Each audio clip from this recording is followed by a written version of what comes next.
एक बार एक कुश्ती संघ ने कुश्ती की चैंपियनशिप का आयोजन किया, जिसमें बहुत से पहलवानों ने भाग भी लिया।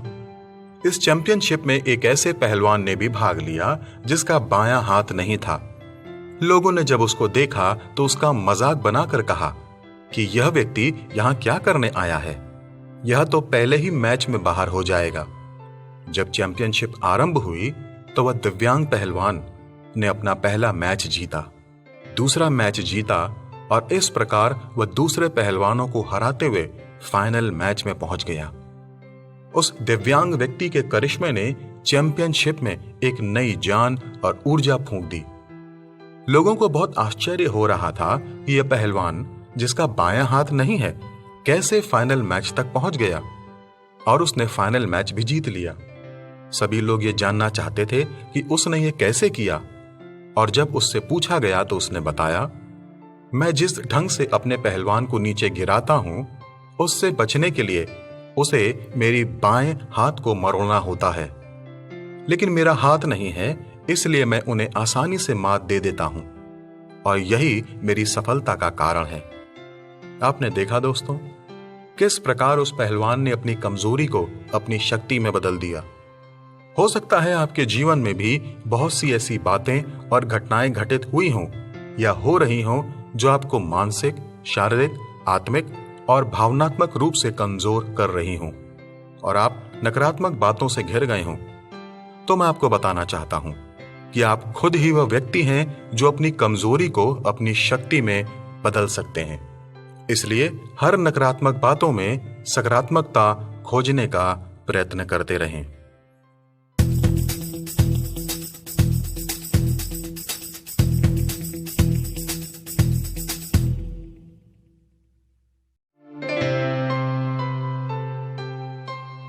इटली के नेपल्स शहर के एक कारखाने में एक बच्चा काम करता था जिसको गाना गाने का बहुत शौक था। जब वह 10 साल का था तब उसकी मां ने उसे एक गीतकार के पास भेजा कि वह गाने को और बेहतर तरीके से सीख सके। उस बालक को देखकर गीतकार ने कहा, तुम्हारी आवाज खिड़की के बाहर चल रही हवाओं जैसी है। गीतकार की बात को सुनकर मां और बेटा दोनों निराश हो गए, लेकिन मां ने हिम्मत नहीं हारी और एक दूसरा गीतकार ढूंढ निकाला और अपने बेटे का उसके पास दाखिला कराया। उस बच्चे की मां ने मन ही मन में ठान लिया था कि वह अपने बेटे को एक अच्छा गाने वाला बनाकर ही छोड़ेगी। इसके लिए उसने अपनी जरूरतों को त्याग दिया। उसने अपने लिए नए जूते तक नहीं खरीदे और पैसों को बचा बचा कर अपने बेटे पर खर्च किया।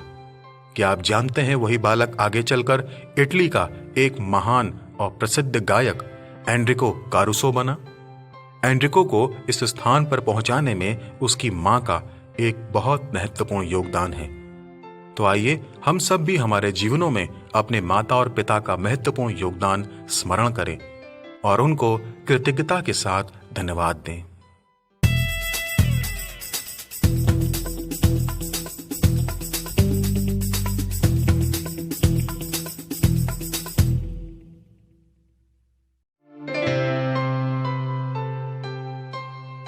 क्रिसमस के दिन मैं अपनी बेस्ट फ्रेंड से मिलने गई।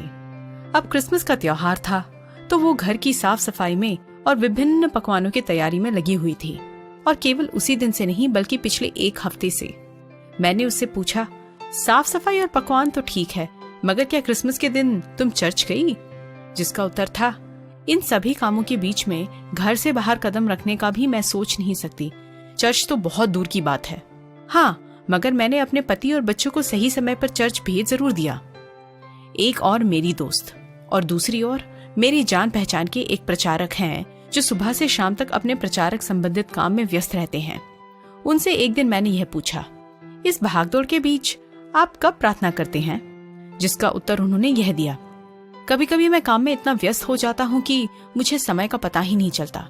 थकावट और समय की पाबंदी के कारण मैं हर दिन और कभी कभी कुछ दिनों प्रार्थना नहीं कर पाता। मुझे बुरा तो लगता है, मगर मैं इस बात से दिलासा कर लेता हूँ कि आखिर में मैं प्रभु के राज्य की बढ़ोतरी के लिए ही तो इस भागदौड़ में लगा हुआ हूँ। सत्य वचन में प्रभु परमेश्वर के साथ एक गहरे रिश्ते की स्थापना और उसे बनाए रखने की जरूरत को काफी महत्वपूर्ण बताया गया है। जैसे प्रभु यीशु मसीह ने कहा कि प्रभु प्रभु कहने वाला हर व्यक्ति स्वर्ग के राज्य में नहीं जा पाएगा, बल्कि वही उसमें प्रवेश कर सकता है जो स्वर्ग में स्थित मेरे परमपिता की इच्छा पर चलता है। अब परमपिता की इच्छा को हम कैसे जान सकते हैं? केवल प्रार्थना और पवित्र आत्मा के निर्देशन के अनुसार उनके वचन को समझकर और उससे जुड़ी हुई ज्ञान को ग्रहण करके ही हम उनकी इच्छा को समझ सकते हैं और उसे अपने जीवन में लागू करके उनकी महिमा कर सकते हैं। ऐसे ही प्रार्थनापूर्ण जीवन का प्रदर्शन स्वयं यीशु मसीह ने भी प्रदर्शित किया। अपने आप को त्योहार के समय या हर दिन किसी भी कारण व्यस्त रखकर अगर आप प्रभु के लिए उस समर्पित समय पर समझौता करते हैं तो आप गलत हैं। आइए ठान लेते हैं कि जिस प्रभु से हम अपने जीवन के आभारी हैं, उन्हें बिना किसी रोक टोक के अपना समय और अपना ध्यान हर दिन प्रदान करें।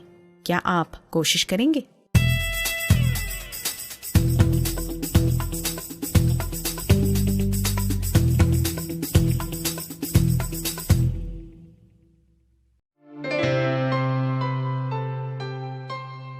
एक बार मैं अपने मित्र के यहाँ दोपहर के भोजन के लिए गया और भोजन के बाद हम लोग बगीचे में धूप का आनंद लेने के लिए बैठ गए।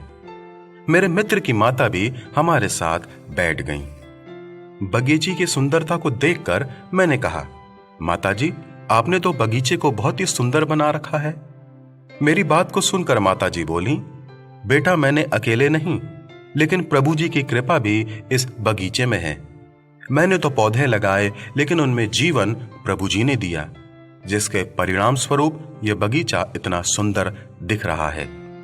मेरी प्रशंसा सुनकर माताजी ने ऐसा कहा, कई लोग सुंदर सुंदर बाग बगीचों में घूमने जाते हैं, लेकिन उस बागबान को भूल जाते हैं जिसने उन बगीचों को तैयार किया है। आज हम लोग इतनी सुविधाओं का उपभोग करते हैं, लेकिन कितनी बार हम उन लोगों के लिए ऊपर वाले को धन्यवाद कहते हैं।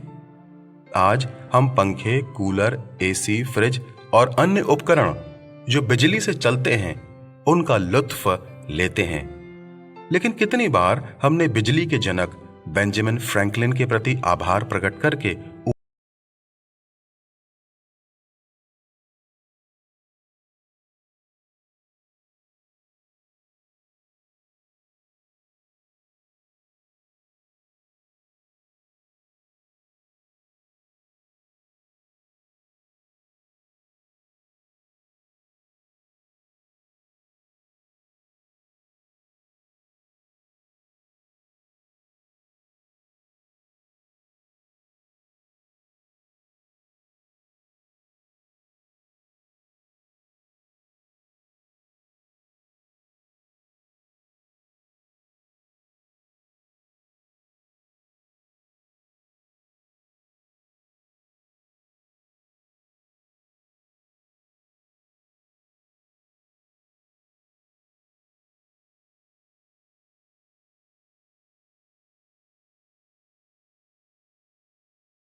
एक रईस व्यापारी ने समाचार पत्र में अपने ड्राइवर के पद के लिए विज्ञापन छपवाया। उसे पढ़कर काफी लोग इंटरव्यू के लिए भी आए। हर किसी से व्यापारी ने केवल एक ही सवाल पूछा। सवाल कुछ इस प्रकार, आप एक काफी तंग पहाड़ी पर गाड़ी चला रहे हैं। जल्द ही आपकी नजर एक काफी डालुआ चट्टान पर पड़ती है, मगर उस चट्टान तक पहुंचने वाला रास्ता काफी तंग है। खतरा काफी ज्यादा है, क्योंकि अगर उस रास्ते पर फिसले तो आप एक गहरी खाई में लपक झपकते ही गिर जाएंगे। आप उस चट्टान के कितने नजदीक जा सकते हैं? कुछ व्यक्तियों ने कहा, हम करीबन ऐसे चट्टानों के 1 फीट दूरी तक जा सकते हैं, और कुछ जाबाजों ने कहा कि हम तो उस चट्टान के 1 इंच तक जा सकते हैं। केवल एक ही व्यक्ति ने कहा, अगर मैं ऐसे किसी चट्टान और खतरनाक रास्ते को देखूं, तो मैं उसी समय गाड़ी को घुमाकर उस रास्ते को छोड़ किसी सुरक्षित रास्ते से गाड़ी चलाऊंगा। बेमतलब क्यों खुद की और गाड़ी में सवारी करने वाले व्यक्ति की जान मैं जोखिम में डालूं? और इस प्रकार उस एकमात्र उत्तर देने वाले व्यक्ति को नौकरी मिल गई। जाबाजी एक जगह और तर्क एक जगह। हम में से कई लोग हैं जो जोश में आकर ना जाने क्या कुछ नहीं कर पड़ते हैं। उत्साह और जोश का सही समय और सही परिस्थिति में उपयोग करना बहुत जरूरी है। आजकल नए प्रकार के जीवन शैली में घुलने के लिए कई लोग गलत संगति और गलत आदतों का शिकार हो रहे हैं। अपने सिद्धांतों और अपने मूल्यों पर समझौता मत कीजिए। सही और गलत में अंतर समझने के लिए प्रभु परमेश्वर के वचन का अध्ययन हर दिन जरूर कीजिए, क्योंकि प्रभु का भय मानना यही बुद्धि है और बुराई से दूर रहना यही समझ है।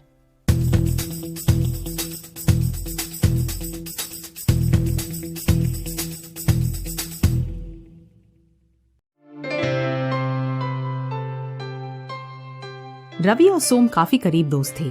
बचपन से एक साथ पले बड़े और एक साथ अपनी पढ़ाई भी पूरी की। उन्हें कोई जुदा ना कर सके ऐसी उनकी दोस्ती थी। मगर पंचायत और राजनीति ने उनकी दोस्ती को बिखर कर रख दिया। रवि शासक दल का सदस्य बना और सोम विपक्षी दल का। फिर क्या होना था, अलग अलग सिद्धांतों और राजनीतिक रीतियों के कारण वो एक दूसरे के इतना खिलाफ हो गए कि हर अवसर पर एक दूसरे की बुराई और एक दूसरे से घृणा करने लगे। कई सालों तक ऐसा ही चलता रहा। एक दिन रवि की तबीयत बिल्कुल खराब हो गई। उसे अस्पताल में भर्ती किया गया। बीपी, शुगर, दिल की कमजोरी और खराब वृक्क ने उसकी हालत को और भी नाजुक कर दिया। यह खबर पूरे गांव में फैल गई और इस खबर को सुनकर सोम के अंदर का बचपन का दोस्त जाग गया। वो पहुंचा अस्पताल में। रवि के पास जाकर उसने अपने कुछ सालों के बर्ताव के लिए और उन सब बातों के लिए उससे माफी मांगी जिसने उसका दिल दुखाया। मगर रवि तस से मस नहीं हुआ। इतनी नाजुक हालत में भी उसने सोम का मजाक उड़ाया और कहा कि मुझे पता है कि इस बार भी हमारा दल ही जीतेगा। तुम्हें अपनी हार का डर है ना? चिंता मत करो, मैं तुम्हारी और तुम्हारे दल का कोई नुकसान नहीं करूंगा। तुम जा सकते हो। सोम को अपने कानों पर यकीन नहीं हुआ। उसे यकीन नहीं हुआ कि कैसे उसका दोस्त इतनी दुर्बल अवस्था में भी इतना कठोर दिल बन सकता है। किसी से बदला लेने की चाह में हमें खुद पता नहीं चलता कि हम कितना बदल सकते हैं। माफ करो और भूल जाओ अथवा forgive and forget। अगर इस रवैये से हम अपना जीवन बिताए तो हम सबसे खुशमिजाज और संतुष्ट व्यक्ति बन जाएंगे। माफ करना स्वयं प्रभु परमेश्वर की भी तो प्रकृति है और वो अपने अनुयायियों से भी इस गुण की अपेक्षा करते हैं। बाइबल में कहा गया है कि जब कभी तुम प्रार्थना करते हो, यदि तुम्हें किसी से कोई शिकायत है तो उसे क्षमा कर दो, ताकि स्वर्ग में स्थित तुम्हारे परमपिता तुम्हारे पापों के लिए भी तुम्हें क्षमा कर दें। अब जब स्वयं हमारे निर्माता हमारे पापों को क्षमा कर देते हैं, तो हम किस अधिकार से दूसरों की गलतियों को अपने दिल में जगह देकर अपनी सुख शांति को खो दें? आइए दूसरों को माफ करें और प्रभु परमेश्वर की शांति और समाधान का आनंद उठाएं।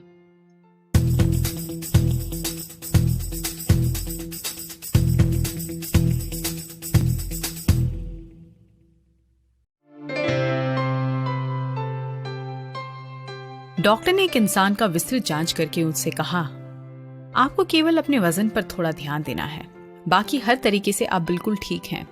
जो जांच के लिए आए वो बिना किसी आव भाव से उठे और फिर दरवाजे की ओर बढ़ने ही वाले थे कि डॉक्टर ने उनसे पूछा, आपकी जांच की गई सभी रिपोर्ट्स तो बिल्कुल अच्छी हैं, मगर आप दुखी क्यों हैं? जिसका उत्तर उन्होंने दिया, डॉक्टर साहब, मैं नहीं जानता कि मैं क्यों दुखी हूँ।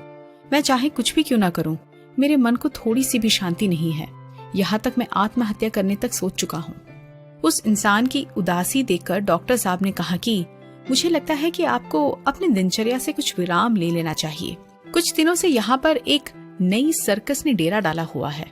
उनकी कलाबाजी, हंसी मजाक, जानवरों के साथ उनका नाटकीय प्रदर्शन और सबसे उत्तम बोजो नामक जोकर का खेल और मजाक। मुझे यकीन है कि इन सब से आपका मन जरूर बहल जाएगा। यह सुनकर उस आदमी ने खोखली मुस्कुराहट के साथ डॉक्टर से कहा, मुझे नहीं लगता कि यह तरकीब मेरे काम आएगी डॉक्टर, क्योंकि मैं ही बोजो जोकर हूँ। ना जाने क्यों हम मान लेते हैं कि जो कोई दूसरों को हंसाता है वो खुद अपने जीवन में काफी संतुष्ट है और हर ओर से उसकी जिंदगी में शांति और समाधान है। ऐसे लोग भले ही हर परिस्थिति में मजाक या हास्य भरे लम्हों को ढूंढने में और उसे दूसरों के सामने प्रस्तुत करने में माहिर हों, मगर जरूरी नहीं कि वही लोग अपने जीवन में संतोष और समाधान निरंतर महसूस कर रहे हैं। शांति और संतृप्ति का एक लौता स्रोत है यीशु मसीह, और जो उन पर, उनके किए हुए कार्यों और उनके वचनों पर विश्वास करते हैं, वो उस असीम शांति और समाधान का अनुभव खुद अपने जीवन में महसूस अवश्य कर सकते हैं। तो क्या आप भरोसा करने की कोशिश करेंगे?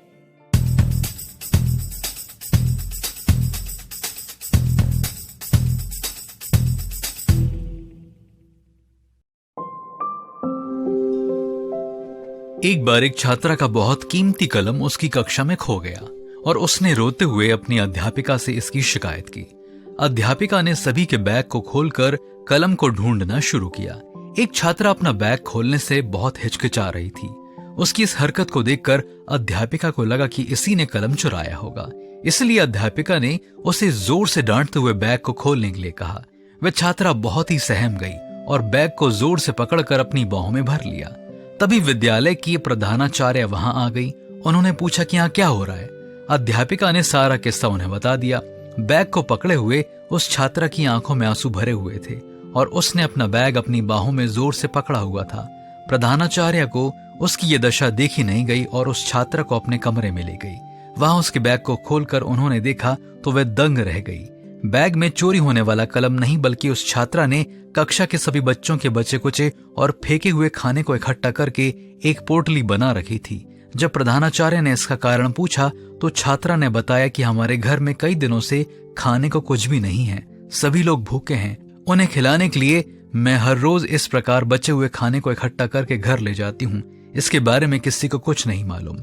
मित्रों, आप लोग घर में जब भी भोजन फेंकें तो जरा इस घटना को याद कर लीजिए कि यह भोजन भूखे लोगों के लिए क्या मायने रखता है। जितना जरूरत हो उतना ही खाना पकाइए। इस संसार में ऐसे कई लोग हैं जिन्हें एक वक्त की रोटी नहीं मिल पाती है, परंतु विवाहों और त्योहारों में लोग इतना अधिक खाना फेंकते हैं जिसकी कोई सीमा नहीं। ये समाज के लिए अभिशाप है।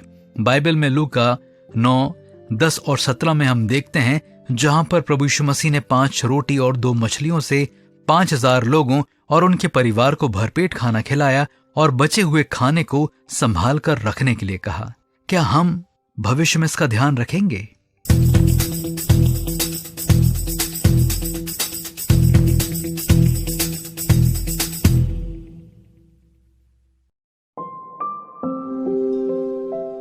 एक बार एक वृद्ध व्यक्ति कई वर्षों बाद अपने गांव आया। जैसे ही उसने अपने गांव की जमीन पर पैर रखा, उसे एक अलग ही खुशी व ताजगी का एहसास हुआ। उसे अपने बचपन के उन मित्रों की याद आई जिनके साथ वह मौज मस्ती किया करता था। वे सभी अब इस दुनिया में नहीं है, परंतु उनकी संतानें उसी गांव में रहती है। वृद्ध व्यक्ति अपने मित्रों में से किसी एक के घर पर उनसे मिलने के लिए गया। अपने पिता के मित्र को देखकर एक पुत्र बहुत ही प्रसन्न हुआ और उनकी खातिरदारी में लग गया। वृद्ध व्यक्ति ने बातें करते हुए उससे पूछा, बेटा तुम्हारा काम कैसा चल रहा है? तुम्हारी जिंदगी कैसे बीत रही है? ये सुनते ही उसके मित्र के बेटे की आंखों में आंसू भर आए। उसने जवाब दिया, मेरी जिंदगी अस्थिरता की स्थिति में है। मुसीबतों पर मुसीबतों का सामना करना पड़ रहा है। समझ नहीं पा रहा हूं कि कब तक ऐसे ही चलता रहेगा। ये सुनते ही उस वृद्ध व्यक्ति ने कहा कि तुम्हारे पिता ने तो काफी संपत्ति और पूंजी तुम्हारे लिए इकट्ठा कर रखी थी, फिर क्यों इतना परेशान हो? बेटे ने उत्तर दिया, केवल पैसा ही सब कुछ नहीं है, मन की शांति बहुत जरूरी है। दिल करता है कि सब कुछ छोड़कर कहीं दूर चला जाऊं और चैन से सुकून भरा जीवन व्यतीत करूं। वृद्ध व्यक्ति ने कहा, बेटा एक जगह है जहां कोई दुख दर्द नहीं होगा। कल मैं तुम्हें वहां ले चलता हूं, वहां पर तुम्हें सुकून ही सुकून मिलेगा। अगले दिन वैसे शमशान ले जाता है। वहां पहुंचकर वह वृद्ध व्यक्ति उससे कहता है, मेरे ख्याल से केवल वो यहां पर है जो बिना किसी समस्या के हैं, वरना इस धरती पर शायद ही कोई ऐसा होगा जिसे कोई संकट या परेशानी का सामना ना करना पड़े। बेटा, प्रभु की सहायता से हम हर समस्या का समाधान निकाल सकते हैं। तुम अपनी सारी परेशानियों को प्रभु यीशु को सौंप दो, वही तुम्हें संभालेगा और उसी की सहायता से इस अनमोल जीवन को शांति से व्यतीत कर पाओगे। उस बेटे को यह बात समझ में आ गई। बाइबल में यूहन्ना 16 अध्याय 33वीं आयत में प्रभु यीशु मसीह कहते हैं, मैंने ये बातें तुमसे इसलिए कही हैं कि तुम्हें मुझ में शांति मिले। संसार में तुम्हें क्लेश होता है, परंतु ढाढ़स बांधो, मैंने संसार को जीत लिया है। क्या हम हिम्मत बांधे रह सकते हैं?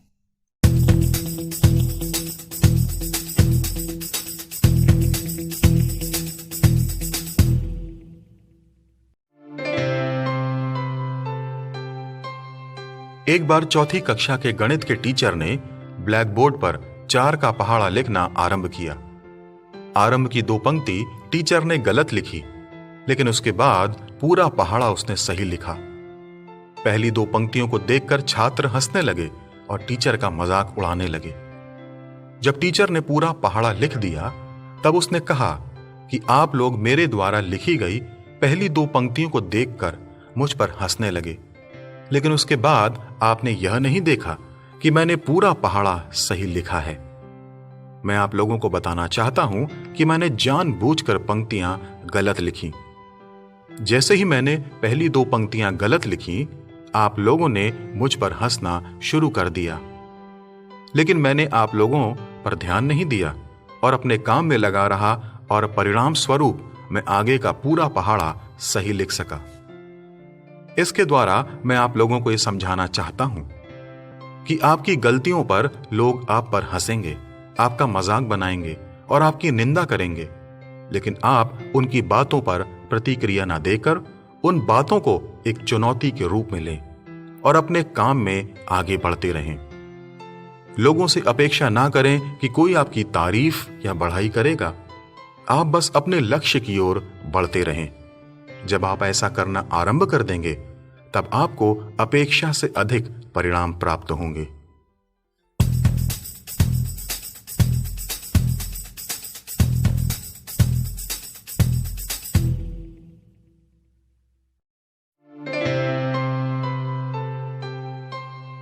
पेशे से मैं एक अध्यापिका हूँ और एक अध्यापिका हर दिन गलतियों को ढूंढती और उन्हें सुधारती है, चाहे वो गलतियां बच्चे के पढ़ने लिखने से जुड़ी हुई हो या उनके हर दिन के व्यवहार से।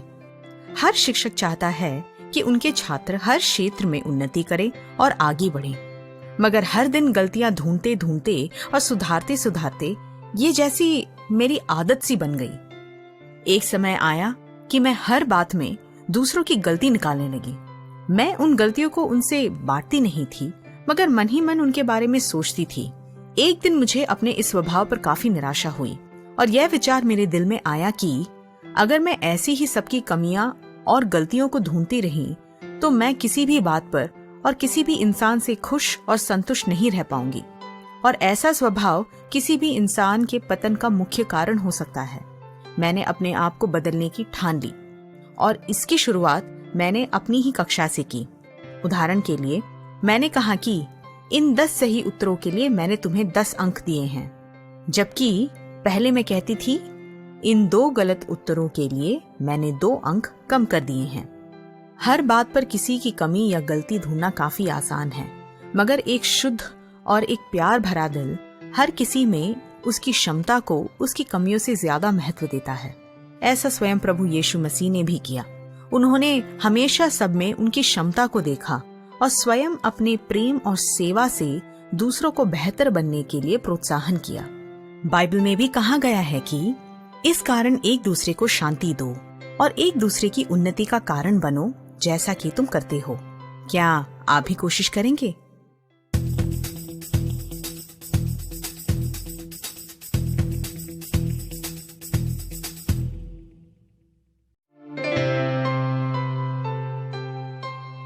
आज की भाग दौड़ भरी जिंदगी में समय की कमी लगभग सभी के पास है और लोगों के पास इतना समय भी नहीं है कि वे अपने परिवार, मित्र और रिश्तेदारों के साथ एक अच्छा और पर्याप्त समय बिता सकें।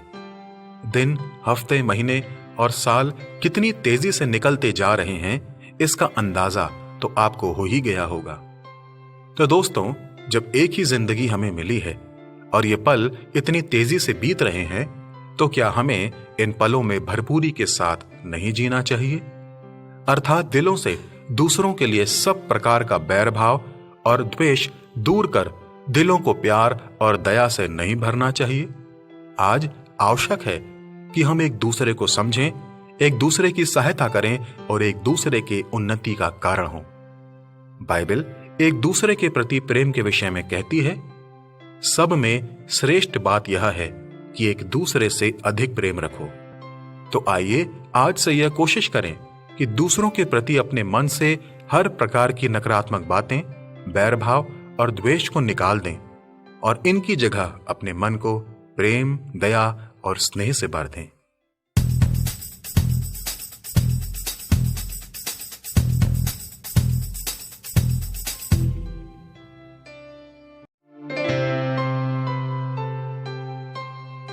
हाल ही में मैंने एक लेख पढ़ा। उस लेख ने मुझे कुछ बातों पर अधिक विचार करने पर विवश कर दिया। उसमें कुछ इस प्रकार लिखा हुआ था, सबने कहा कि वह मर चुके हैं, अब उन्हें दफनाना चाहिए, मगर मैं नहीं मानती कि उनकी मृत्यु आज हुई है। वह तो करीबन 20 साल पहले ही मर चुके थे, जब उनकी पत्नी गुजर गई थी और उनका हाल चाल या उनके खाने पीने के बारे में पूछने वाला कोई नहीं था। क्योंकि किसी को कोई परवाह ही नहीं थी। वह तो तभी मर चुके थे जब उनके बेटे ने उन्हें ताना मारते हुए कहा कि पैसे पेड़ पर नहीं उगते, क्योंकि किसी को कोई परवाह ही नहीं थी। वह तो तभी मर चुके थे जब उनकी बहू ने उनके बेटे से उन्हें वृद्धाश्रम छोड़ देने की जिद की, क्योंकि किसी को कोई परवाह ही नहीं थी। वह तो तभी मर चुके थे जब उन्हें एक कोने में अकेला गुजर जाने के लिए छोड़ दिया गया, क्योंकि किसी को कोई परवाह ही नहीं थी। मगर सबका मानना था कि उनकी मृत्यु आज ही हुई। मैं कैसे इसे मान लूं?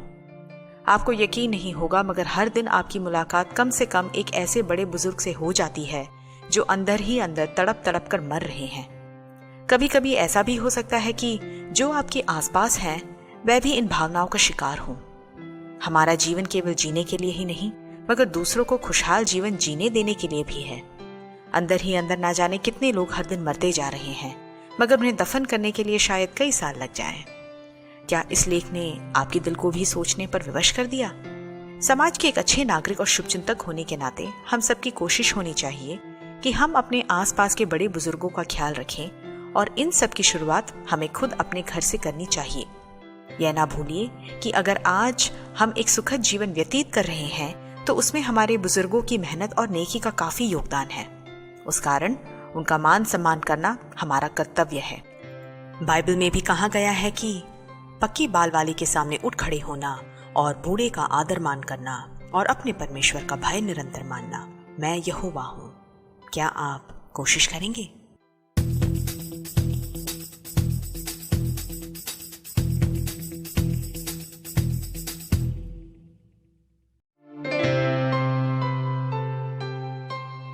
एक रात रमेश अपने मित्र दिनेश के घर गया। क्योंकि दिनेश दोनों आंखों से देख नहीं पाता था, इसलिए उसने कमरे में बहुत हल्की रोशनी जला रखी थी। लेकिन रमेश के आने पर उसने बड़ी और तेज रोशनी वाली बत्ती जलाई। फिर दिनेश किचन में रमेश के लिए पानी लेने गया तो रमेश भी वहां आ गया, तो दिनेश ने किचन की भी बत्ती जला दी। रमेश ने दिनेश से पूछा, जब तुम्हें दिखाई नहीं देता है तो तुम बत्ती क्यों जला रहे हो? दिनेश ने कहा, मैंने बत्ती तुम्हारे लिए जलाई है। मैं देख नहीं सकता हूं, लेकिन तुम तो देख सकते हो। फिर दिनेश कहता है, मैं तुमसे एक बात पूछता हूं, जब तुम्हें रोशनी की आवश्यकता नहीं थी और औरों को थी, तुमने कितनी बार रोशनी को बुझाया है? दिनेश का सवाल सुनकर और समझकर रमेश अवाक रह गया। हां दोस्तों, कितनी बार जब हम लगभग सभी चीजों से भरपूर होते हैं और किसी दूसरे को देखकर जो सच में आवश्यकता में है उसकी सहायता के लिए हाथ नहीं बढ़ाते हैं, तो हम उनके जीवनों में अंधेरा कर देते हैं।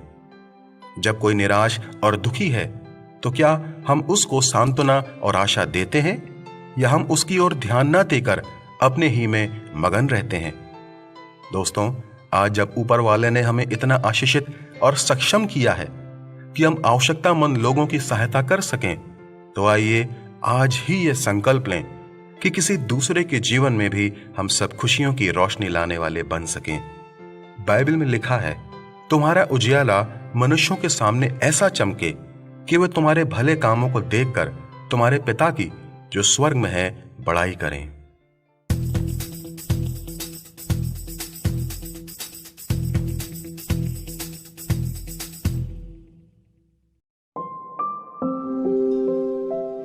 काव्या एक बहुत ही अमीर व्यक्ति की बेटी थी।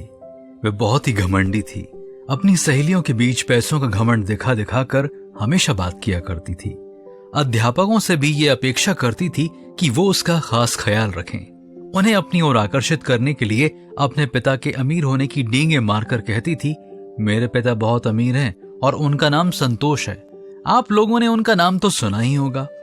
काव्या को जवाब देते हुए अध्यापिका ने भी साधारण ढंग से कहा, ठीक है। ये सुनकर काव्या से रहा न गया और अपनी सहेलियों के पास जाकर गुस्से से कहती है कि मेरे पिता का नाम संतोष है और वो बहुत ही अमीर हैं। ये जानकर भी अध्यापिका ने मुझे साधारण ढंग से जवाब दिया। ये मैं कैसे सहन कर सकती हूँ? अध्यापिका सभी छात्राओं को एक समान देखती है और सभी से सख्ती से पेश आती है। वह घर जाकर अपने पिता से कहती है, पापा, वह अध्यापिका मेरी ओर ध्यान ही नहीं देती। कुछ ऐसा कीजिए कि वह मुझसे इज्जत से पेश आए। ये सुनकर पिता ने एक पत्र लिखा और उसे एक लिफाफे में डालकर काव्या से कहा, इस पत्र को अपनी अध्यापिका को दे देना, फिर देखना तुम्हारी किस प्रकार इज्जत की जाएगी। ये सुनते ही काव्या बहुत खुश हो गई और अपने पिता को गले से लगा लिया। अगले दिन काव्या अध्यापिका को वह पत्र देती है। पत्र पढ़ने के बाद अध्यापिका उस पत्र को काव्या के हाथों में देकर उसे पढ़ने के लिए कहती है।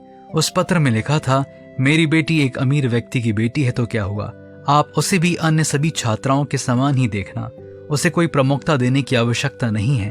अगर आप उससे सख्ती से पेश आएंगी तो वह अच्छी लड़की बन सकती है। पत्र पढ़कर काव्या हैरान रह गई, मगर धीरे धीरे सुधरने भी लगी। वह अपने आप को एक साधारण छात्रा के रूप में मानने लगी कि वह भी दूसरी छात्राओं की तरह ही है और सब एक समान ही है। प्रिय दोस्तों, हमें जिस प्रभु ने बनाया है वे भी पक्षपात नहीं करते हैं। अन्याय करने वालों को उनके कार्य के अनुसार फल प्राप्त होगा। बाइबल में व्यवस्था विवरण 16वां अध्याय 19वीं आयत के आरंभ में लिखा है, तुम न्याय ना बिगाड़ना, तू ना तो पक्षपात करना। इसलिए आइए हम भी प्रभु के भय में होकर न्याय करते हुए, किसी के साथ भी पक्षपात ना करते हुए उसके पुत्र और पुत्री बनकर जिएं।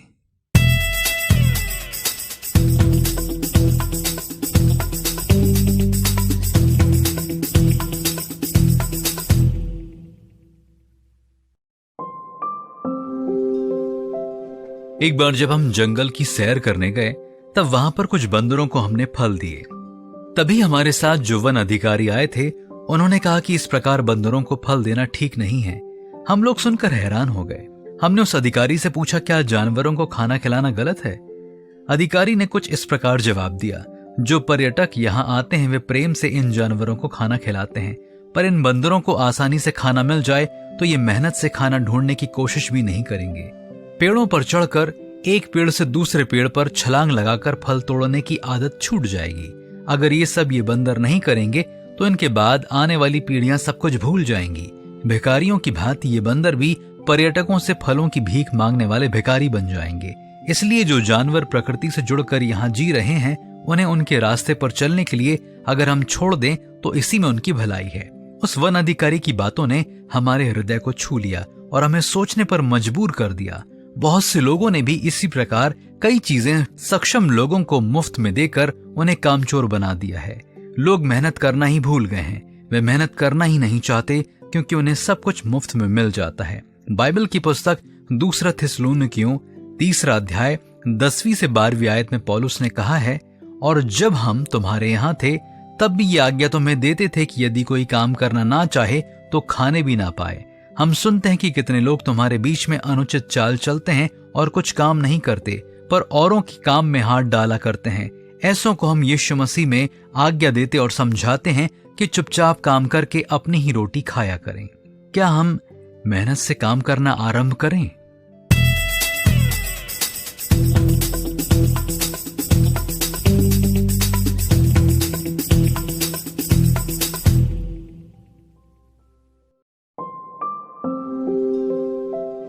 उन दिनों फ्रेंच सेना में नेपोलियन एक साधारण सेनापति था। एक बार उनकी सेना एक गांव में पड़ाव डालकर आराम कर रही थी। तभी सैनिक मौज मस्ती कर रहे थे, परंतु केवल नेपोलियन उस भीड़ से अलग रहकर किसी किताब को पढ़ने में खोया हुआ था। वही पास ही की एक झोपड़ी में एक महिला रहती थी। नेपोलियन को प्रतिदिन अकेले किताब पढ़ते हुए देख उस महिला ने एक दिन नेपोलियन से पूछा, तुम्हारे साथी अपना मनोरंजन कर रहे हैं और कितने खुश भी हैं, केवल तुम ही अकेले किताब पढ़ते रहते हो। उसने उस महिला को देखा और मुस्कुराया और कुछ भी ना कहा। 12 वर्ष बीत गए। अब नेपोलियन को फ्रेंच सेना के एक विशेष अध्यक्ष का पद मिल चुका था। उसी गांव में उन्होंने फिर से पड़ाव डाला। सभी सैनिक अपना मनोरंजन कर रहे थे, परंतु नेपोलियन फिर से अकेले बैठकर अपनी किताब को पढ़ने में डूबा हुआ था। उसी महिला ने फिर से यह देखा और उसके पास आकर कहती है, क्या अभी तक पढ़ रहे हो? नेपोलियन ने मुस्कुराते हुए उत्तर दिया, मैं प्रतिदिन पढ़ता रहता हूँ, इसलिए आज सेना का अध्यक्ष के पद पर हूँ। बाकी अन्य केवल मौज मस्ती में अपना जीवन व्यतीत करते रहे हैं, इसलिए अब तक सैनिक ही हैं। हाँ मित्रों, अच्छी पुस्तकें पढ़ने वाला अपने ज्ञान और बुद्धि का विकास करता है और वह जिंदगी में ऊंचाई पर पहुंच सकता है। बाइबल इस बारे में क्या बताती है? नीति वचन 4 अध्याय 7वीं से 9वीं आयत में लिखा है, बुद्धि श्रेष्ठ है, इसलिए उसकी प्राप्ति के लिए यत्न कर।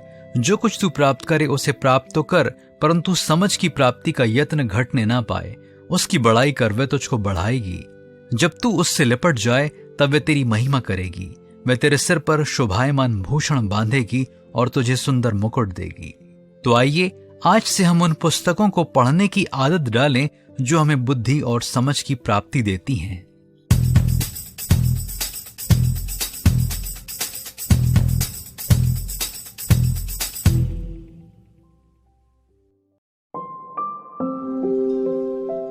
एक किसान के पास एक बैल था।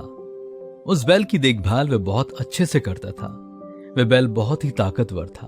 बैलगाड़ी पर कितना भी वजन रखा जाए वह बैल उसे आसानी से खींच कर ले जाता था। एक दिन किसान बाजार जाता है और वहां पर वह लोगों से शर्त लगाता है कि मेरा ये बैल यहाँ पर खड़ी पूरी 50 गाड़ियों को आसानी से खींच कर ले जाएगा। क्या कोई मुझसे शर्त लगाने के लिए तैयार है? वहां के लोगों ने उससे तुरंत ही शर्त लगा ली। किसान ने 50 गाड़ियों को अपनी गाड़ी से बांधा और फिर चाबुक लेकर जोर से बैल को मारकर कहता है कि इन 50 गाड़ियों को तुझे अभी यहां से खींच कर ले जाना है। परंतु बैल आगे बढ़ने से कतराता है। किसान गुस्से से बैल को भला बुरा कहना शुरू कर देता है। वह उस पर चीखता है, चिल्लाता है, मगर बैल अपनी जगह से टस से मस नहीं होता। वह किसान हार मानकर सभी के शर्त के पैसे वापस कर देता है। वह उदास होकर अपने घर लौट आता है और अपनी पत्नी को सारी बातें बताता है। उसकी पत्नी उससे कहती है, अगर आप बैल से प्यार से कहते तो वह आपकी बात मान लेता। आपने उसे मारा और उस पर चिल्लाया, इसलिए वह आगे नहीं बढ़ा। अपने किए के लिए बैल से माफी मांगिए, उसे प्यार से सहलाइए और प्रेम से बातें कीजिए। वह आपकी बात अवश्य मानेगा। अगले दिन वह फिर बाजार जाता है और लोगों से शर्त लगाता है कि मेरा बैल 100 गाड़ियों को खींच कर दिखाएगा। इस बार कई लोगों ने शर्त लगाई।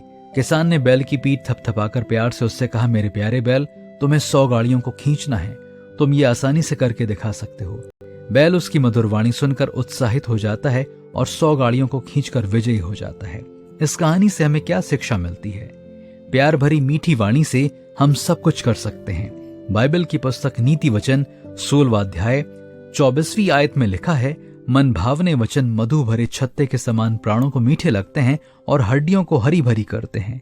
क्या आज से हम भी मीठी वाणी का प्रयोग करके प्रभु के नाम की महिमा करेंगे?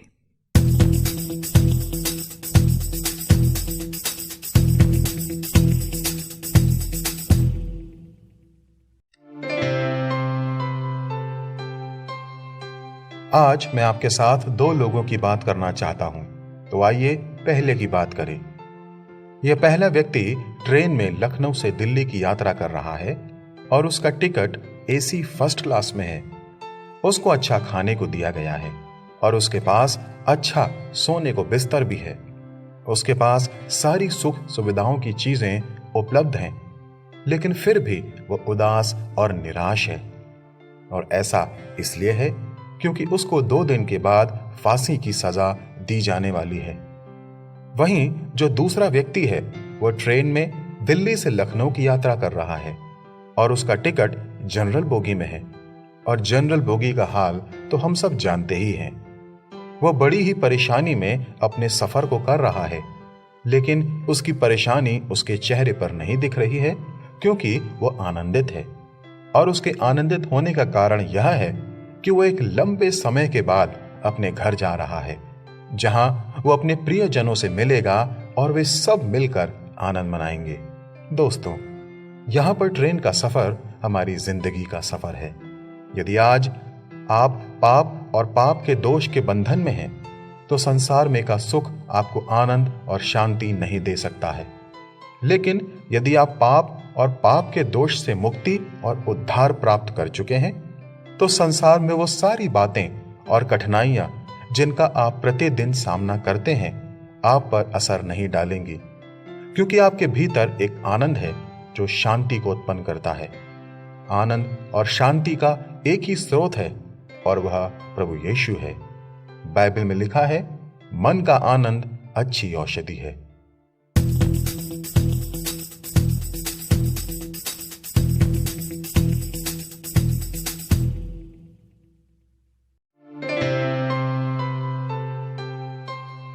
उस दिन जो कोई पिक्चर देखने आया उनसे कहा गया कि पहले 10 मिनट में एक पुरस्कार विजय फिल्म प्रसारित किया जाएगा। जो कोई वहां आए वो उस 10 मिनट की लघु फिल्म को देखने के लिए काफी उत्तेजित थे। पिक्चर शुरू हुई। पिक्चर की शुरुआत से ही कैमरे को एक कमरे की छत की ओर केंद्रित किया हुआ था। 1 मिनट से 2 हुआ, 2 से 3 मिनट गुजरा, लेकिन शॉट में अब तक वही छत दिख रहा था। वहां प्रस्तुत लोग अब चिढ़ने लगे और बड़बड़ाने लगे। किसी ने कहा, भला ऐसी फिल्म को किसने पुरस्कार दिया? और किसी ने कहा, काश हम आज पिक्चर देखने आए ही ना होते। पूरे 9 मिनट तक यही हाल रहा।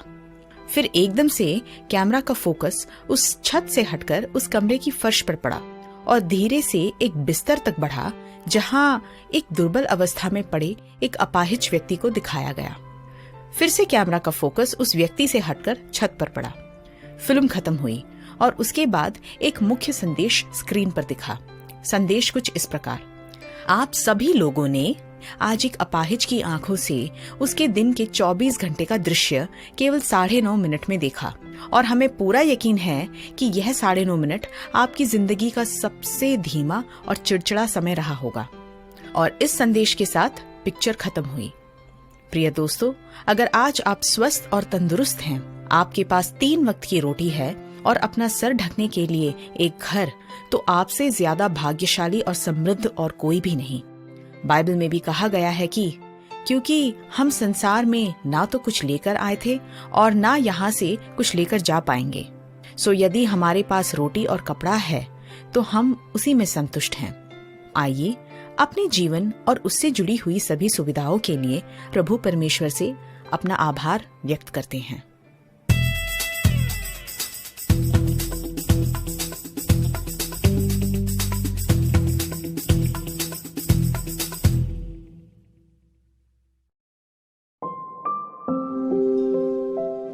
रीना सुबह सुबह ही पास की नर्सरी इस उम्मीद से गई थी कि उसे कुछ अच्छे पौधे मिल जाएंगे।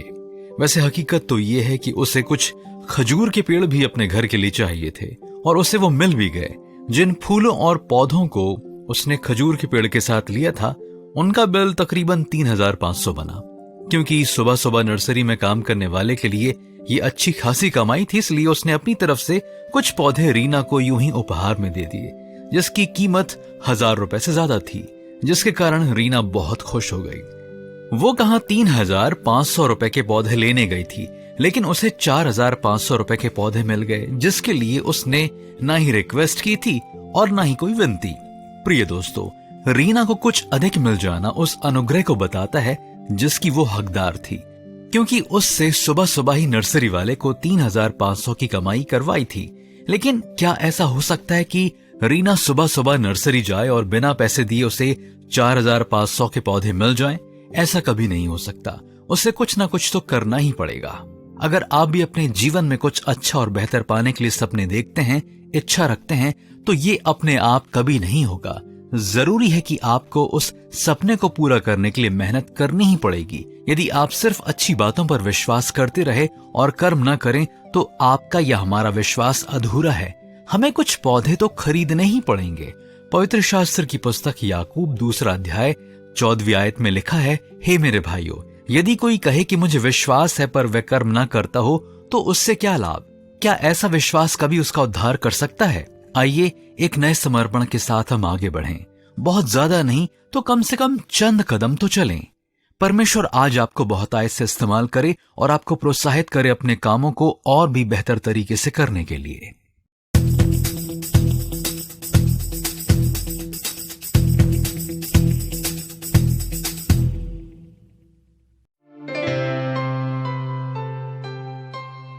जब एक बच्चा पैदा होता है तो उसको देखकर लोग कहते हैं, बच्चा तो बिल्कुल मम्मी की तरह है, या उसको पापा की तरह बताते हैं। क्योंकि वह बच्चा अपने माता पिता से पैदा हुआ है, इसलिए वह शारीरिक रूप से अपने माता पिता के समान दिखता है। जिस तरह हम शारीरिक रूप से अपने माता पिता से जन्मे हैं, उसी प्रकार हम आत्मिक रूप से अपने स्वर्ग पिता से जन्मे हैं। लेकिन क्या हम अपने आचरण और जीवन शैली से परमेश्वर पिता के समान दिखते हैं? हमने अपने जीवन को हमेशा अपनी ही इच्छा से जिया, ना कि परमेश्वर की इच्छा से, और हमारे लेखे में यह हमारे लिए पाप गिना गया, और पाप की मजदूरी तो मृत्यु है। लेकिन हमारा परमेश्वर पिता हमको पाप की दशा में नहीं देख पाया और खुद मानव रूप लेकर आज से 2021 साल पहले इस पृथ्वी पर आ गया। यह उसका हमारे लिए प्रेम ही था जिसके कारण उसने ऐसा किया। उसने ऐसा क्यों किया? क्या उसको हमारी जरूरत है? क्या उसको किसी बात की कमी है? बिल्कुल नहीं। लेकिन दोस्तों, वो हमसे, जो कि उसकी आत्मिक संतानें हैं, बहुत प्रेम करता है और उसका यह प्रेम निस्वार्थ है। इस प्रेम ही के कारण वो मानव रूप लेकर इस जगत में आया, जिससे कि उसके निष्कलंक और स्वीकार योग्य बलिदान के द्वारा मनुष्य जाति आत्मा, प्राण और देह में पापों से शुद्ध हो जाए और हम अपने स्वर्ग पिता की समानता में वापस आ जाएं। अपने आप को और अपने अद्भुत प्रेम को परमेश्वर पिता ने अपने पुत्र यीशु मसीह में हम सब पर प्रकट किया। प्रभु यीशु के द्वारा हमारा मिलाप दोबारा परमेश्वर से होता है। इसलिए प्रभु यीशु के जन्म का दिन सारे संसार के लिए वास्तव में एक बड़ा दिन है।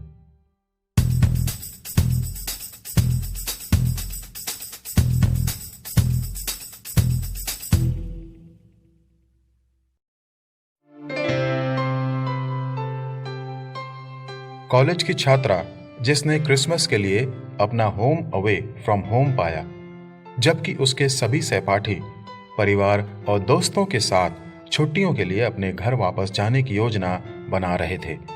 जैकी टर्नर, जो कि सैक्रामेंटो के पास विलियम जेसप विश्वविद्यालय की एक जूनियर, इस बात से चिंतित थी कि वह क्रिसमस के लिए हॉस्टल में अकेली रह जाएगी। साल का यह समय कठिन है, जैकी ने कहा। हर कोई अपने कजन भाई बहनों, अपने परिवारों के साथ क्रिसमस को मनाने वाली सभी चीजों के बारे में बात कर रहा है, लेकिन जैकी का कहना है कि उसके पास ऐसा कुछ भी नहीं है और ना कभी ऐसा कुछ उसने किया। उसने CBS न्यूज को बताया कि उसका बचपन अपमानजनक था और उसने कभी भी वह सब अनुभव नहीं किया जिसके बारे में उसके अन्य दोस्त बातें करते हैं। खुद के लिए खेद महसूस करने के बजाय उसने क्रेगलिस्ट, जो कि एक वेबसाइट है, उस पर एक विज्ञापन पोस्ट किया जिसमें छुट्टियों के लिए माता पिता को किराए पे देने के लिए $8 प्रति घंटा की पेशकश की गई। शायद कुछ घंटों के लिए, उसने कहा, बस उस पल के लिए उनके जीवन की रोशनी बन सकूं। उसे अपने विज्ञापन पर दर्जनों प्रतिक्रियाएं मिली। लगभग आधे ऐसे माता पिता थे जो मदद करना चाहते थे, बिल्कुल मुफ्त, और लगभग आधे अन्य युवा लोगों से जिन्होंने उसी तरह का जीवन जिया था या वे महसूस कर रहे थे। इसलिए तब से उसने क्रिसमस पॉटलक डिनर के लिए एक आयोजन किया। जैकी ने कहा, लोग चोट पहुंचाते हैं और रिश्ते टूट रहे हैं, पर हमें एक दूसरे की जरूरत है। हमें लोगों से प्यार करने की जरूरत है और मुझे लगता है कि आज ये क्रिसमस की रात हमें यही सिखाती है। जैकी ने न केवल उस छुट्टियों के मौसम में अपने लिए एक मेंटर ढूंढा, बल्कि जरूरतमंदों को जरूरतमंदों से मिला दिया। वह पॉटलक क्रिसमस डिनर के साथ वार्षिक मुलाकातों की मेजबानी करना जारी रखती है, क्योंकि किसी को भी क्रिसमस पर कभी भी अकेला महसूस नहीं करना चाहिए।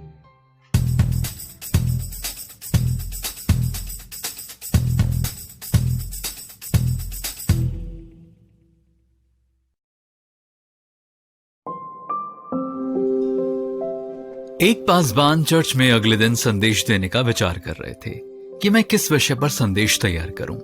तभी उनकी 5 वर्ष की बेटी उनसे कई सवाल पूछकर उन्हें परेशान करने लगी। पासबान ने उसे चुप कराने के लिए मेज पर रखे हुए विश्व के नक्शे को उठाकर उसे 8-9 टुकड़ों में फाड़कर अपनी बेटी से कहा, जब इसे जोड़कर दोगी तो मैं तुम्हारे सारे सवालों के जवाब दूंगा और तुम्हारे साथ खेलूंगा भी। उन्होंने सोचा कि इतनी छोटी सी बच्ची से यह काम नहीं होगा, परंतु कुछ ही क्षणों में वह उस नक्शे को अति सुंदर तरीके से चिपकाकर अपने पिताजी को दिखाती है। पासबान पिता हैरान रह जाते हैं। अपनी आंखों पर उन्हें विश्वास ही नहीं हो रहा था। हर एक महाद्वीप को उसने सही ढंग से लगा रखा था। वे अपनी छोटी बेटी से पूछते हैं, बेटा तुमने भूगोल तो पढ़ा नहीं, फिर भी विश्व के इस नक्शे को इतने अच्छे से कैसे चिपकाया? बच्ची ने मासूमियत से उत्तर दिया, पापा इस नक्शे के पीछे प्रभु यीशु मसीह का चित्र बना हुआ है। अगर हम प्रभु को सही स्थान पर रखेंगे तो सारा विश्व अपने आप सही हो जाएगा। ये कितना बड़ा सत्य है ना मित्रों। क्या आपको अपने जीवन में स्थिरता और शांति लानी है तो प्रभु यीशु मसीह को सही स्थान पर रखिए। प्रभु के बिना जीवन जीवन नहीं है। इसी बात को यूहन्ना की पुस्तक 15:4-5 आयत में प्रभु इस प्रकार कहते हैं, तुम मुझ में बने रहो और मैं तुम में। जैसे डाली यदि दाखलता में बनी ना रहे तो अपने आप से फल नहीं सकती, वैसे ही तुम भी यदि मुझ में बने ना रहो तो फल नहीं सकते। मैं दाखलता हूं, तुम डालियां हो। जो मुझ में बना रहता है और मैं उसमें, वह बहुत फल लाता है, क्योंकि मुझसे अलग होकर तुम कुछ भी नहीं कर सकते।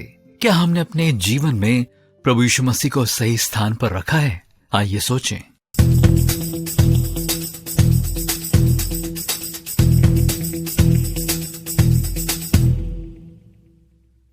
तो हम क्या करेंगे? हम पछतावे के अलावा कुछ नहीं कर सकते। इसलिए आइए हम सभी आज ही से बाइबल को निरंतर पढ़ना आरंभ करें और आत्मिक लाभ प्राप्त करें।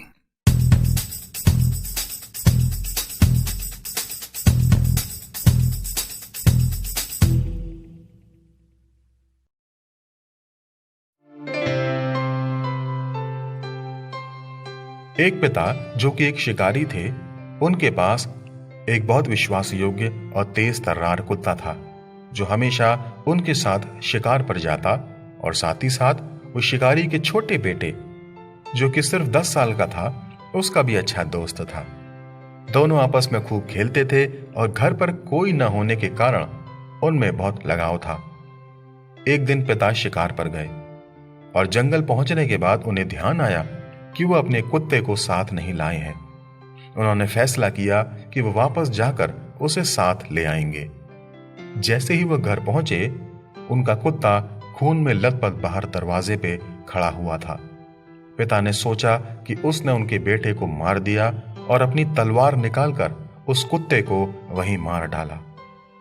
भीतर जाने पर चारों ओर खून ही खून था और तभी उनके बेटे ने अंदर से आकर उनको बताया कि कैसे एक भेड़िया घर में घुस गया था और मुझ पर झपटने ही वाला था, पर उस हमारे कुत्ते ने उस भेड़िए को मारकर मेरी जान बचा ली।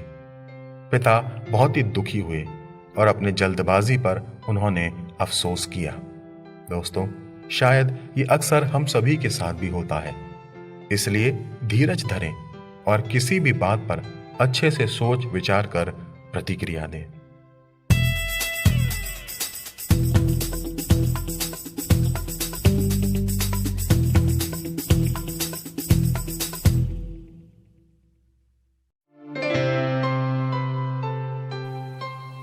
एक गांव में एक किसान बहुत अच्छी किस्म के गेहूं की पैदावार करता था। प्रतिवर्ष अपने क्षेत्र में सबसे उन्नत फसल के लिए उसे अवार्ड मिलता था। एक दिन एक महिला उसके पास आई और ये जानना चाहती थी कि वो कैसे इतना अच्छा गेहूं उगाता है। उसने उस महिला को जवाब देते हुए कहा कि इसका राज यह है कि मैं अपने उच्च कोटि के बीज आसपास के किसानों को भी देता हूं। महिला ने बड़े आश्चर्य से पूछा कि आप उन लोगों के साथ अपने गेहूं के बीज कैसे बांट सकते हैं जब वो आपसे ही प्रतिस्पर्धा करते हों। किसान ने कहा, यह बहुत आसान है। जब हवा चलती है तो सभी आसपास के खेत से पराग उड़कर बिखरा देती है। यदि आसपास मेरे साथी किसान निम्न स्तर का बीज बोते हैं तो परागण से मेरे खेत के गेहूं के साथ साथ सभी की फसल की गुणवत्ता निम्न हो जाएगी। यदि मैं अच्छी किस्म का गेहूं उगाना चाहता हूं तो मुझे अपने पड़ोसियों की भी सहायता करनी पड़ेगी। ये न केवल अच्छी फसल के लिए एक खूबसूरत सलाह है, बल्कि दोस्तों, ये जीवन जीने के लिए भी एक अच्छी सलाह है। यदि आप एक अर्थपूर्ण और खुशहाल जीवन जीना चाहते हैं तो दूसरों के जीवन में खुशियां लाने की कोशिश करें।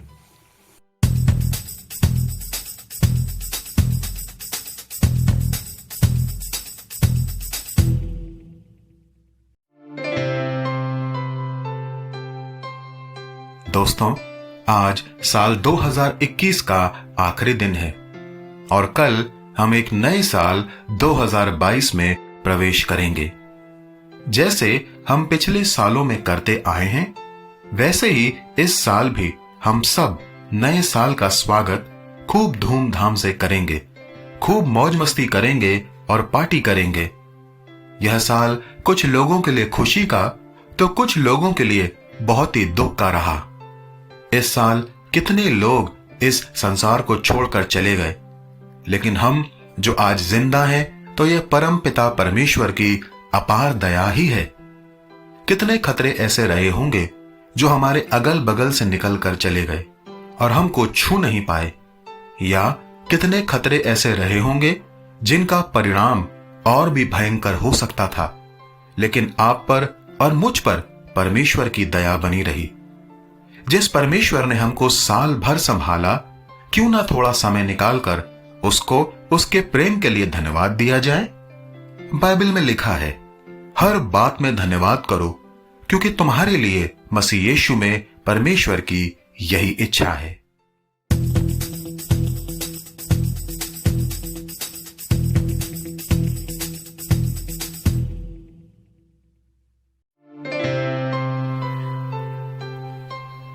दोस्तों, आप सबको TWR इंडिया की तरफ से नए साल 2022 की बहुत बहुत शुभकामनाएं।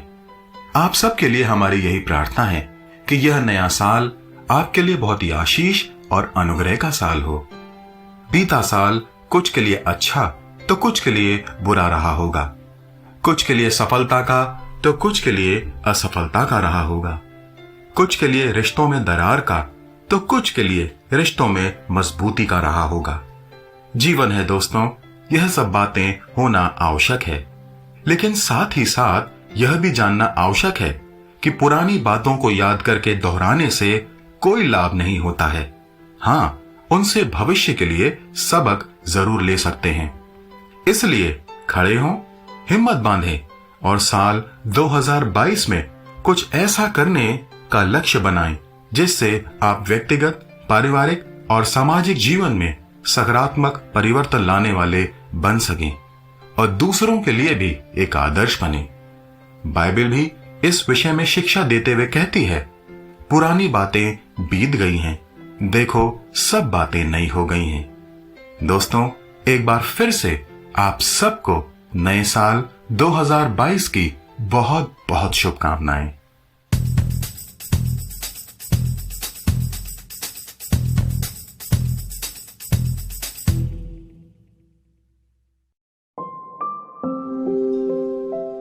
एक छात्र को सामान्य ज्ञान की परीक्षा में 0 अंक प्राप्त होता है। वह बहुत ही निराश हो जाता है क्योंकि उसने सभी प्रश्नों का जवाब सही दिया था। आइए देखें कि उसने क्या सही उत्तर दिए हैं। पहला प्रश्न, किस युद्ध में टीपू सुल्तान ने अपना प्राण गंवाया? छात्र का उत्तर, अपने आखिरी युद्ध में। प्रश्न दूसरा, भारतीय स्वतंत्रता के लिए प्रमाण पत्र पर हस्ताक्षर कहां किया गया था? छात्र का उत्तर, प्रमाण पत्र के नीचे। प्रश्न तीसरा, शुभ कार्य के लिए कई मान्यताओं में आम के पत्ते घरों में क्यों बांधे जाते हैं? छात्र का उत्तर, ताकि वे नीचे न गिर जाएं। प्रश्न क्रमांक 4, तलाक का मुख्य कारण क्या होता है? छात्र का उत्तर, विवाह। प्रश्न क्रमांक 5, राष्ट्रपिता महात्मा गांधी का जन्म कब हुआ था? छात्र का उत्तर, उनके जन्म दिवस के दिन। प्रश्न क्रमांक 6, दिन और रात कैसे बनते हैं? छात्र का उत्तर, पूर्व से उदय होकर जब सूर्य पश्चिम में अस्त होता है और पश्चिम से अस्त हुआ सूर्य जब पूर्व में उदय होता है। प्रश्न क्रमांक 7, ताजमहल किसने और किसके लिए बनाया? छात्र का उत्तर, ताजमहल को मिस्त्रियों ने पर्यटकों के लिए बनाया। छात्र ने पूछा कि मैंने सभी प्रश्नों के सही उत्तर तो दिए हैं, फिर मुझे अंक प्राप्त क्यों नहीं हुए? उसकी बातें सुनकर हमें हंसी आ रही है ना, परंतु बहुत से लोग भी कुछ ऐसे ही हैं। आइए देखते हैं कि कैसे। वे कहते हैं, मैंने कौन सा पाप किया है, मैं तो धर्मी हूं, मैं बहुत ही अच्छा इंसान हूं। वे स्वयं को ऐसे ही समझते हैं। कई बार वे गलतियां करते हैं और उन्हें अपने तरीके से सही ठहराने का प्रयास करते हैं और अपने स्वार्थ और हट के कारण अपनी जिंदगी की परीक्षा में हारते जाते हैं। मनों को जानने वाला केवल प्रभु है। बाइबल की पुस्तक नीति वचन 17 अध्याय 3 आयत में लिखा है, चांदी के लिए कोठाली और सोने के लिए भट्टी होती है, परंतु मनों को यहोवा जांचता है। तो चलिए आज से हम सभी स्वयं को जांच करके और प्रभु पर अपना विश्वास रखकर सबकी भलाई करके अपने जीवन में जीत हासिल करते हैं।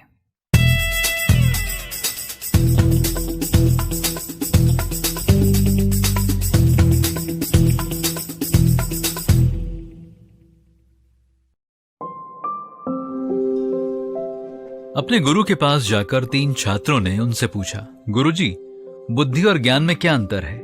गुरुजी एक कमरे में जाते हैं और थोड़ी देर बाद बाहर आते हैं और पहले छात्र से कहते हैं, उस कमरे में 3 गिलास में दूध रखा हुआ है, उसमें से 1 गिलास का दूध पीकर आओ। जब छात्र कमरे में गया तो वहां पर 1 गिलास सोने का था, दूसरा चांदी का और तीसरा तांबे का। छात्र ने खुशी खुशी सोने के गिलास का दूध पी लिया। जब दूसरा छात्र कमरे में पहुंचा तो उसने देखा कि सोने का गिलास खाली था।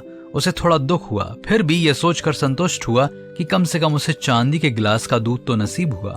उसने उस गिलास को पिया और थोड़ी संतुष्टि से बाहर आया।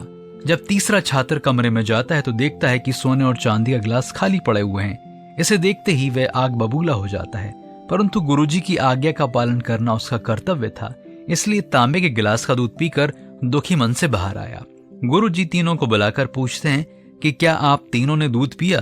पहला छात्र अत्यंत खुश होकर कहता है कि गुरुजी, मैंने सोने के गिलास का दूध पिया और मैं बहुत ही सौभाग्यशाली हूँ। दूसरे छात्र ने कहा, मैं थोड़ा दुखी हूं कि मुझे सोने के गिलास का दूध नहीं मिला, परंतु इस बात से थोड़ा संतुष्ट हूं कि कम से कम चांदी के गिलास में दूध मिला। तीसरा छात्र बहुत ही दुखी मन से कहता है, गुरुजी, मैं बहुत ही दुर्भाग्यशाली हूं, मुझे तांबे के गिलास का दूध पीने को मिला। गुरुजी ने तीनों की बात सुनकर कहा, मैंने तीनों गिलास में एक ही नाप से गाय का दूध भरकर रखा था। तुम तीनों ने दूध के स्वाद की ओर कोई ध्यान नहीं दिया। तुम तीनों ने केवल गिलास के मूल्य की ओर ही अधिक ध्यान दिया। बर्तन की ओर ध्यान देना केवल बुद्धि कहलाता है और बर्तन के अंदर रखी हुई चीज की ओर ध्यान लगाना ज्ञान कहलाता है। ज्ञानी लोग बर्तन के अंदर के व्यंजन की खूबी और गुणों के बारे में अधिक ध्यान देते हैं, बर्तनों की ओर ध्यान बिल्कुल नहीं देते। ज्ञानी लोगों को अगर मिट्टी के बर्तनों में भी रखा खाना परोसा जाए तो वे आनंद से उसमें भोजन करते हैं। नीति वचन 18:15 में लिखा है, समझ वाले का मन ज्ञान प्राप्त करता है और बुद्धिमान ज्ञान की बात की खोज में रहते हैं। तो क्या ज्ञान देने वाले प्रभु से हम ज्ञान की प्राप्ति के लिए प्रार्थना करेंगे?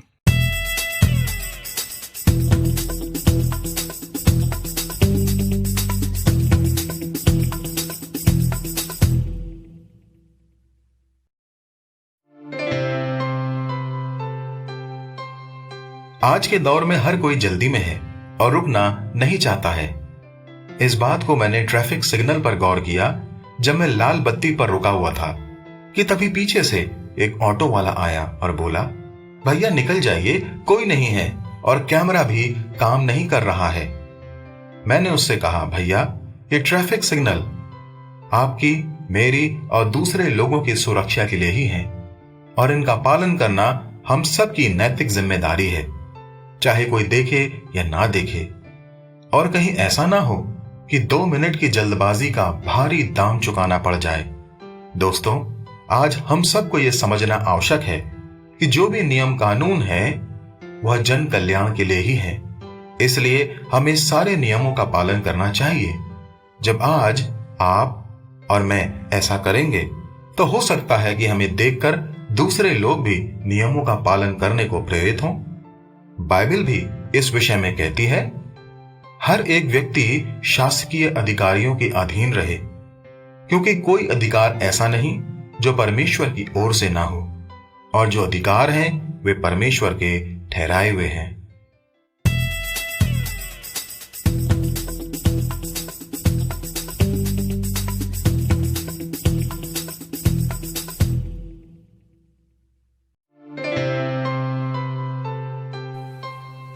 बहुत समय पहले की बात है, एक क्रूर शासक के पास बहुत से गुलाम थे। वह अक्सर छोटी छोटी बात पर भी उन्हें बहुत कड़ी सजा देता था। एक बार उनमें से एक गुलाम किसी तरह से बचकर वहां से जंगल को भाग गया और अपने आप को एक गुफा में छिपा लिया। उसने वहीं रहने का विचार किया, परंतु अगले ही दिन उसका सामना एक शेर से हो गया। बुरी तरह भयभीत होने के बावजूद भी उसने देखा कि शेर कुछ लंगड़ा कर चल रहा है।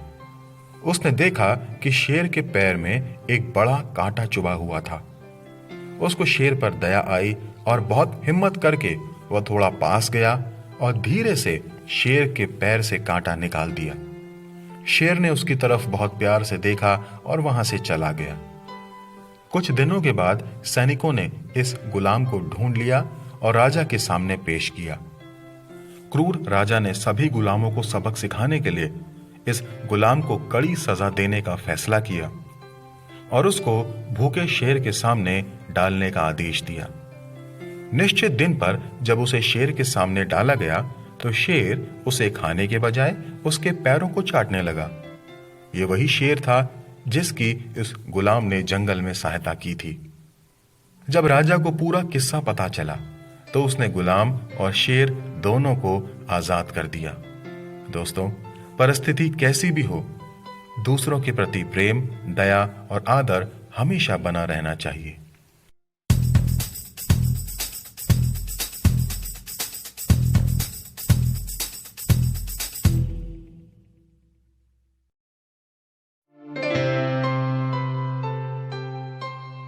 एक बार मैं अपनी कार से कहीं जा रहा था कि तभी मैंने देखा आगे ट्रैफिक थोड़ा धीमा है, क्योंकि आगे एक शादी घर था और बारात बस अभी अभी पहुंची थी और लोग बैंड बाजे पर खूब नाच रहे थे। तभी मैंने सड़क के दूसरी ओर देखा कि कुछ लड़के थे जो मेहनत मजदूरी करके लौट रहे थे और उनमें से एक लड़का बारात के बैंड बाजे पर मस्त होकर नाच रहा था और बाकी लड़के चलते चले जा रहे थे। उस लड़के का बारात से कोई लेना देना नहीं था, लेकिन वह उस पल का भरपूर आनंद उठा रहा था। उसको देखकर मैं यह सोचने पर विवश हो गया कि आज हमारी खुशी और आनंद किसी विशेष बात पर निर्भर होती है या हम इंतजार में रहते हैं, जबकि आवश्यक है कि हम छोटी छोटी बातों में और कार्यों में खुश और आनंदित होना सीखें। बाइबल भी इस विषय के बारे में कहती है, मन का आनंद अच्छी औषधि है। तो दोस्तों, आइए नए साल में एक संकल्प यह भी लें कि हम छोटी छोटी बातों में खुश और आनंदित होंगे।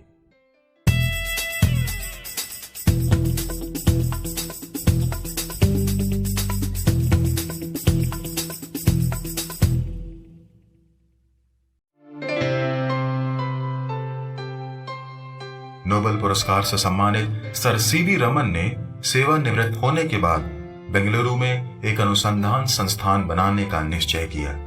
उन्होंने 3 वैज्ञानिकों की जरूरत के लिए अखबार में विज्ञापन दिया और बहुत से वैज्ञानिकों ने अपना निवेदन पत्र भेजा। बहुतों ने तो यह सोचकर कि नौकरी मिले या ना मिले, लेकिन प्रसिद्ध वैज्ञानिक से मिलने का मौका तो मिल सकता है, अपने निवेदन पत्र भेजे। पहले दौर में 5 लोगों का चयन किया गया और फिर आखिरी दौर में खुद सीवी रमन ने 3 लोगों का चयन किया। अगले ही दिन सुबह सुबह जब रमन सैर पर निकले तो बाहर एक युवक उनका इंतजार कर रहा था। यह युवक उन 5 लोगों में से एक था जिसका चयन नहीं हो पाया था। रमन ने युवक से पूछा, तुम्हें क्या चाहिए? युवक ने जवाब दिया, कल के इंटरव्यू में आने जाने के लिए मुझे गलती से 7 रुपये ज्यादा मिल गए थे, उन्हें लौटाने आया हूं। रमन ने उससे कहा कि उस दिन का हिसाब उसी दिन पूरा कर लिया जाता है, इसलिए मैं तुमसे ये पैसे नहीं ले सकता हूं, तुम इनको रख सकते हो। युवक ने कहा, ये पैसे मेरे नहीं हैं, इसलिए मैं इन्हें नहीं रख सकता हूं। और यह सुनकर सीवी रमन ने उससे पैसे ले लिए। जैसे ही वह युवक जाने के लिए मुड़ा, रमन ने उससे कहा कि कल सुबह 10 बजे वह उनसे आकर मिले। अगले दिन जब वह रमन से मिलने गया तो सीवी रमन ने युवक से कहा, तुम भौतिकी विज्ञान की परीक्षा में तो असफल हो गए हो, लेकिन ईमानदारी की परीक्षा में सफल हो गए हो, इसलिए मैं तुम्हारे लिए एक नौकरी का इंतजाम करता हूं। यह सुनकर उस युवक की खुशी का ठिकाना ना रहा। क्या आप जानते हैं कि वह युवक कौन था? वह कोई और नहीं लेकिन 1983 में नोबेल पुरस्कार से सम्मानित प्रोफेसर सुब्रमण्यम चंद्रशेखर थे। अपनी पुस्तक में सुब्रमण्यम लिखते हैं, उन 7 रुपयों से मेरा जीवन ही बदल गया। दोस्तों, सिर्फ पैसे में ही नहीं लेकिन हर बात में ईमानदारी का एक निश्चित प्रतिफल होता ही है।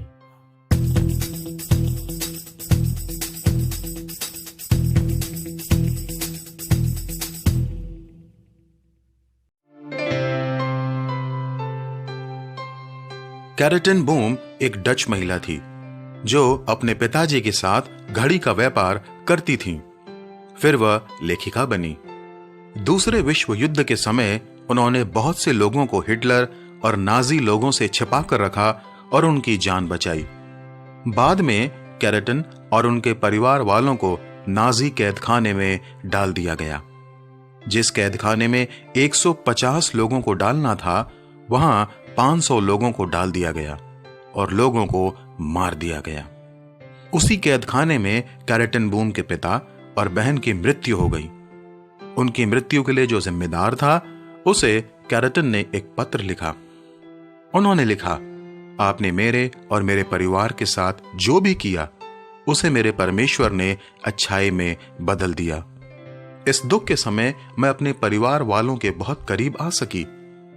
मैंने आपको पूरे मन से क्षमा कर दिया है और आपके लिए प्रार्थना भी करती हूं। दोस्तों, क्या आप भी कैरेटन बूम के समान दुख और तकलीफ को झेल रहे हैं? क्षमा एक ऐसी चीज है जो मन में सुकून देती है और नफरत को खत्म करती है। इसलिए जिनके द्वारा आपको तकलीफ हो रही है, उन्हें क्षमा करें।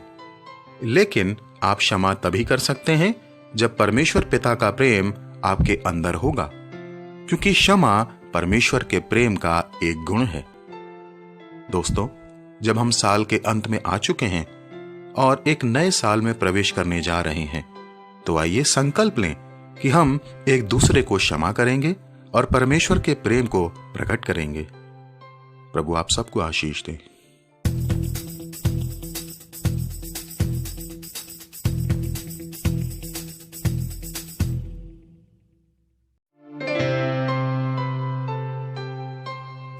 एक बार मैं हवाई यात्रा कर रहा था कि तभी बीच में प्लेन में टर्बुलेंस होना आरंभ हुआ।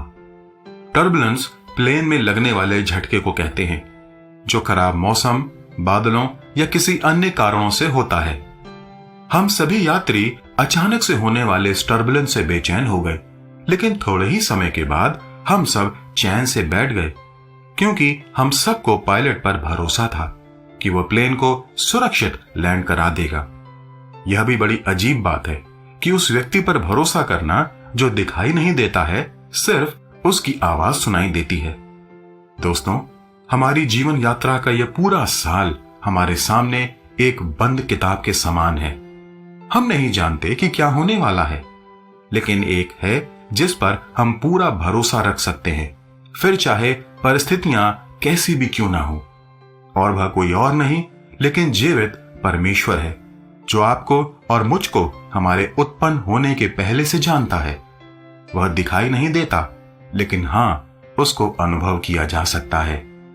इसलिए अपने जीवन की योजनाओं और कार्यों को विश्वास और भरोसे के साथ उस परमेश्वर को सौंप दें जिसको आपका सबसे अधिक ध्यान है। बाइबल परमपिता परमेश्वर पर भरोसा रखने के विषय में कहती है, धन्य है वह पुरुष जो यहोवा पर भरोसा रखता है, जिसने परमेश्वर को अपना आधार माना हो। वह उस वृक्ष के समान होगा जो नदी के किनारे लगा हो और उसकी जड़ जल के पास फैली हो। जब धूप होगी तब उसको ना लगेगी, उसके पत्ते हरे रहेंगे और सूखे वर्ष में भी उनके विषय में कुछ चिंता ना होगी, क्योंकि वह तब भी फलता रहेगा।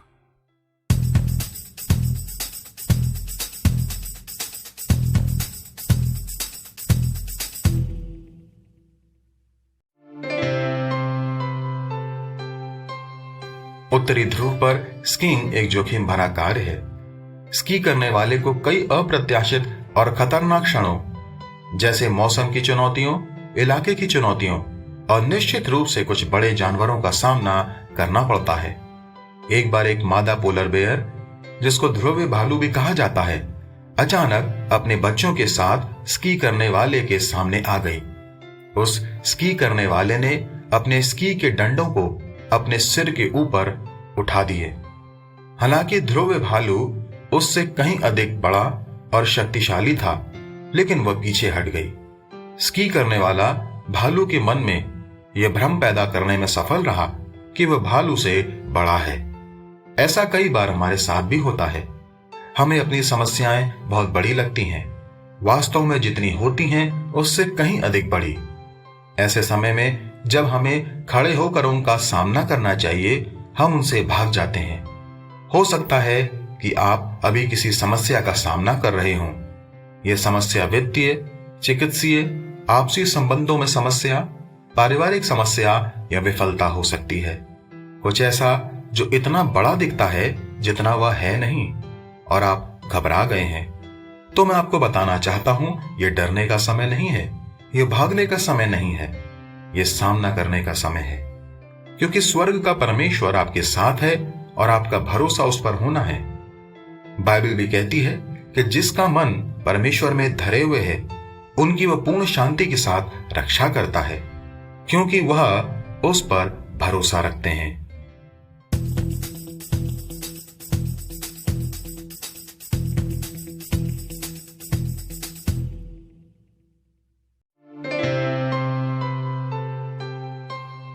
पहाड़ी क्षेत्र के सकरे और ऊबड़ खाबड़ रास्तों पर खच्चरों का उपयोग सामान ढोने के लिए और सवारी को ढोने के लिए किया जाता है।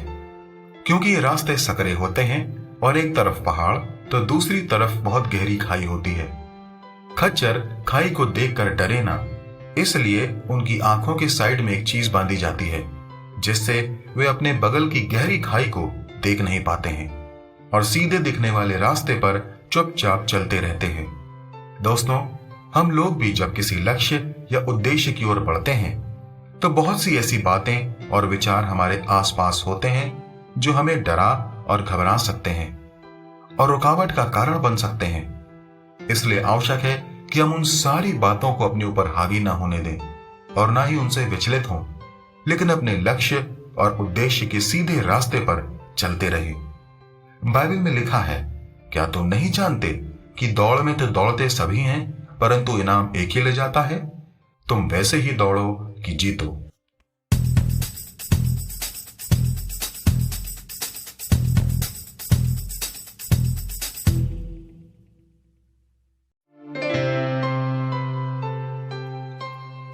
लखनऊ के चिकन का काम पूरे विश्व में प्रसिद्ध है।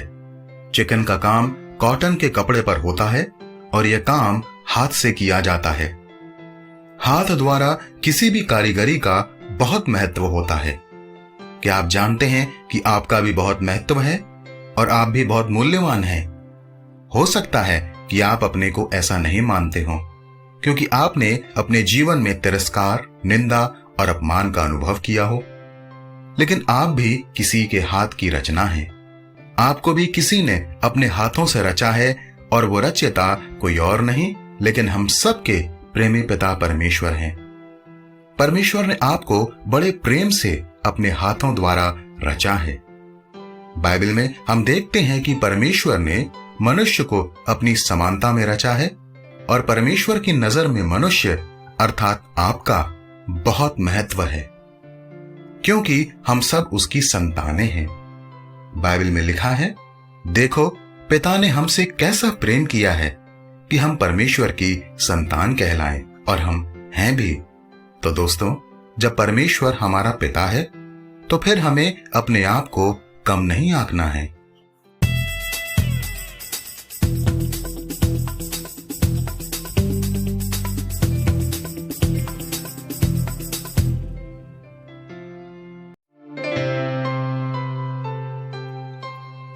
लखनऊ के चिकन का काम पूरे विश्व में प्रसिद्ध है। चिकन का काम कॉटन के कपड़े पर होता है और यह काम हाथ से किया जाता है। हाथ द्वारा किसी भी कारीगरी का बहुत महत्व होता है। क्या आप जानते हैं कि आपका भी बहुत महत्व है और आप भी बहुत मूल्यवान हैं? हो सकता है कि आप अपने को ऐसा नहीं मानते हो, क्योंकि आपने अपने जीवन में तिरस्कार, निंदा और अपमान का अनुभव किया हो। लेकिन आप भी किसी के हाथ की रचना हैं। आपको भी किसी ने अपने हाथों से रचा है और वो रचयिता कोई और नहीं, लेकिन हम सबके प्रेमी पिता परमेश्वर हैं। परमेश्वर ने आपको बड़े प्रेम से अपने हाथों द्वारा रचा है। बाइबल में हम देखते हैं कि परमेश्वर ने मनुष्य को अपनी समानता में रचा है और परमेश्वर की नजर में मनुष्य अर्थात आपका बहुत महत्व है, क्योंकि हम सब उसकी संतानें हैं। बाइबल में लिखा है, देखो पिता ने हमसे कैसा प्रेम किया है कि हम परमेश्वर की संतान कहलाएं, और हम हैं भी। तो दोस्तों, जब परमेश्वर हमारा पिता है तो फिर हमें अपने आप को कम नहीं आंकना है।